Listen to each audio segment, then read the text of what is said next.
Hi class, we're going to continue on with section 4.2 and looking at creating some names for our different cells and different cell areas so that we can refer to them. There's some videos that you can watch here in the textbook that will give you even more information because we'll just be demonstrating how to here. Now our cell names, usually we want them to be something that's meaningful. We can use these cell references and formulas so we can refer to as D6. So let's get started. I want to select the range D6 through D8. D6. Click and hold.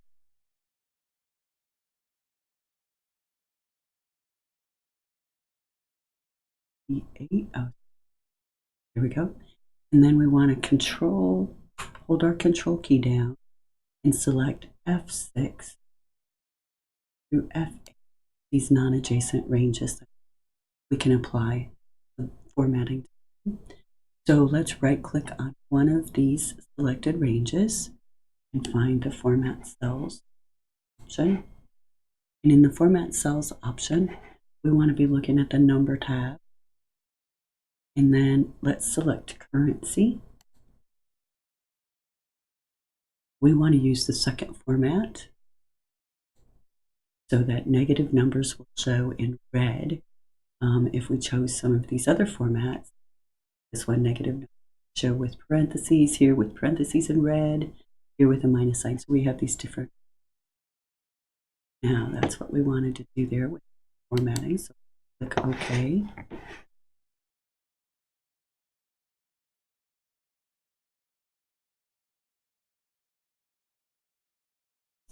Now, if you entered values in those cells, they should come out looking at a currency format. Try if you like. Continue on. Now let's select cell D. Come on, D5. And we want to type the word house.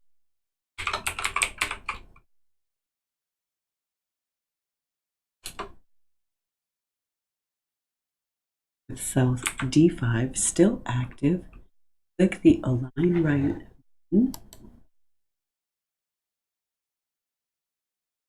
That'll align that text to the right. Now let's select cell D6 and enter 429,000. Going to be the price of our house. Now we want in D7 enter 85,000. That's going to be our down payment. Now let's go over to cell F4. We have this is going to be our rate, and we want to enter 4.125%.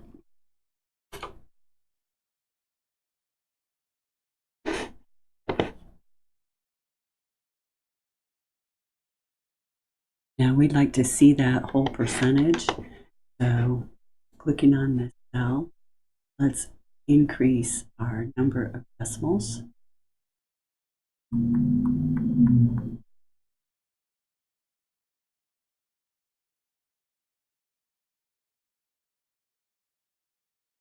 This one, yup. Please forget that one. So right there, increase or decrease the number of decimal places. It's super easy. I don't know why.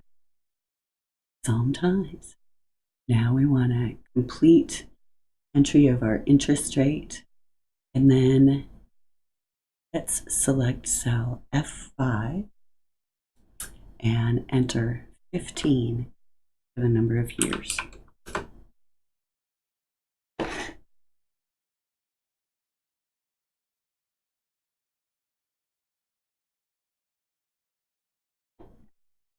So everything's looking pretty good. Our entries are already formatted. Now let's create some names. Said we were going to do that. And so far we're just entering data. So let's select this range C6 through D8, 6, D8, and let's click on our formulas.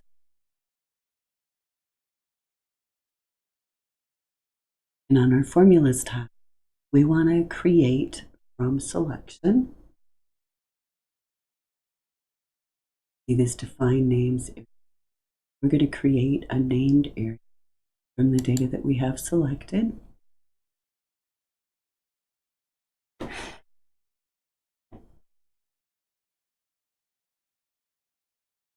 And it says, let's go ahead and click the OK button. And created our named area.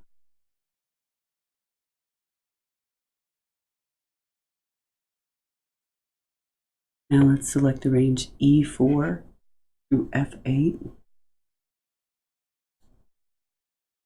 F8. And let's create another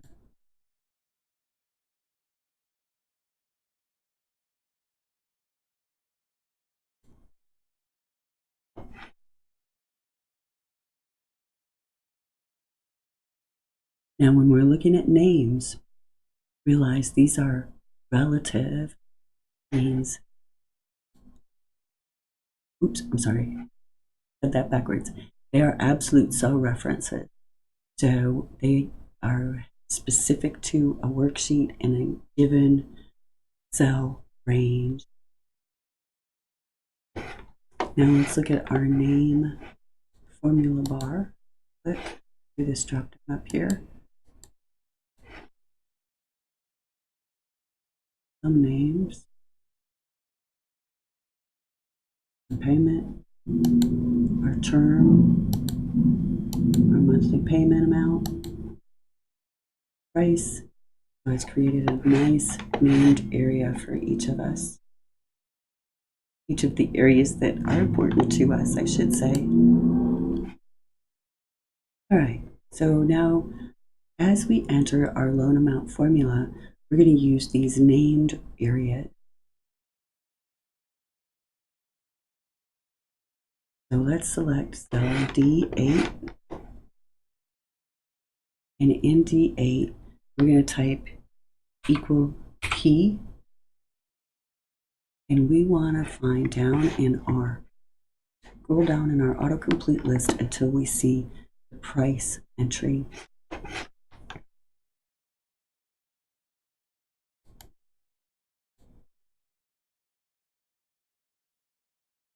As this returns the price per $100 face value of a security that pays periodic interest.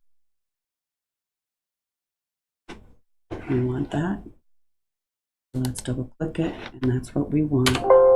Oops. Closing parenthesis.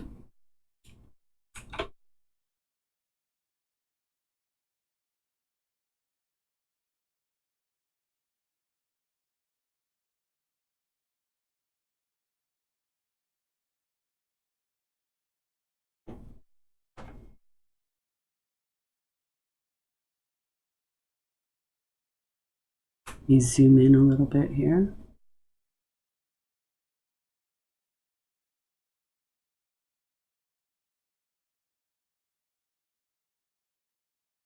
So we just want price in D8. There's a problem with this one. Okay.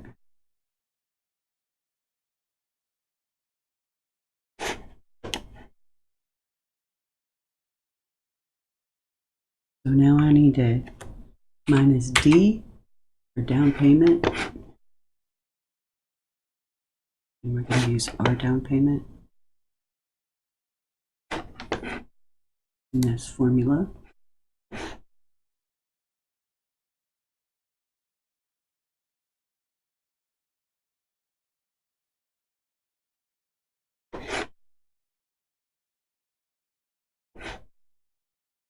Now what I want here is I want a different price. I see what I've done. Do you see what I've done? I just wanted to show you how easy it is to do. I don't want the actual price formula there. I want our price. Our price. There we go. So I want our loan amount to be our price minus our down payment amount. So easy to make errors, but easy to fix them. So let me press enter with that formula.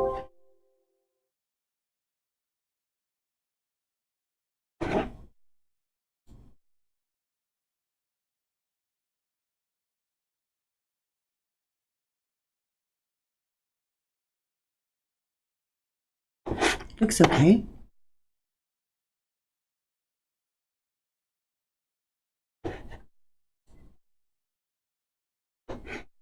Now we're going to use the payment function to determine the monthly payments. This is where I know that it has caused some people some issues. So let's see what we can do here. Our payment is going to be dependent upon what our monthly interest rate is, how long our loan term is, and how much money we're borrowing.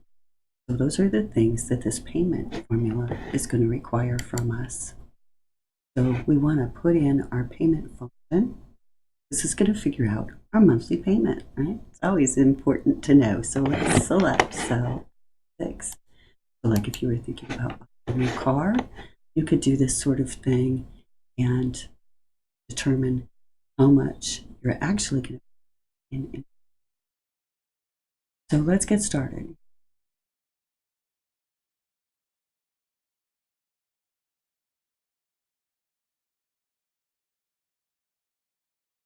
They say we want this function minus PMT, and we want to use our rate column, rest tab there, divided by 12.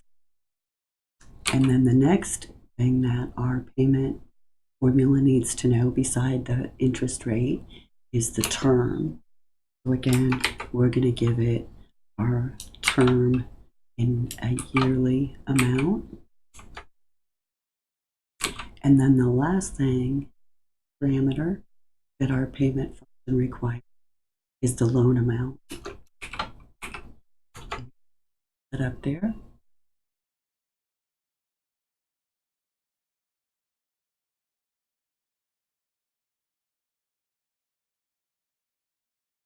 So we're missing, it looks like, our closing parenthesis. So I'm going to type that in, and that gives our loan amount. So let me bring that back up. Here it is showing up in our formula box. So we want our interest rate to be divided by 12. We want the term of our loan to be multiplied by 12, and then we're passing the amount. Now, notice how the names make it a lot clearer. We'll look at that formula and see what we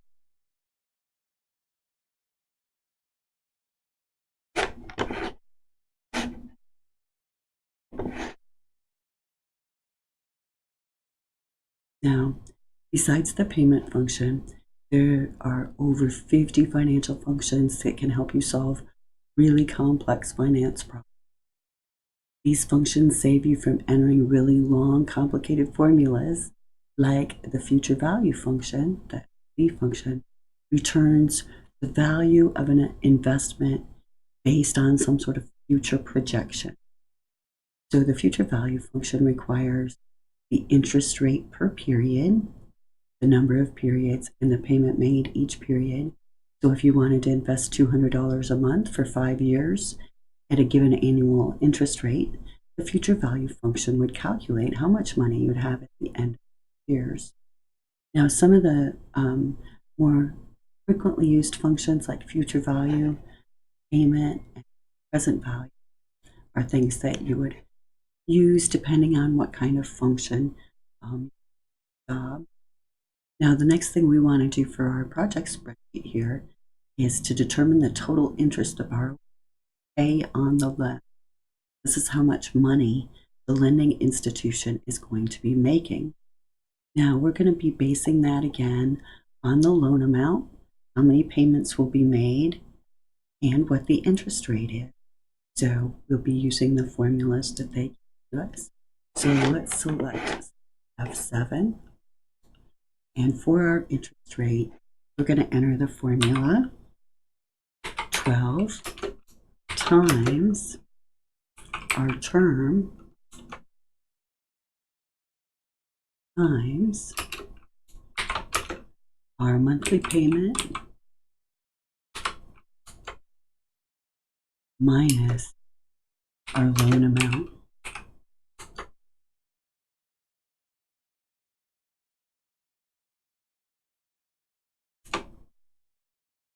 Whoa, a bunch, huh? Now on the next cell in F8, we're going to calculate the total that the people are going to pay for this loan using our original price plus our total interest.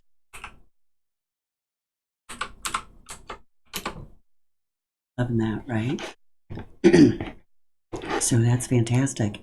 We were able to name our cells very easily and quickly using Excel, and then use those cells in a really advanced formula.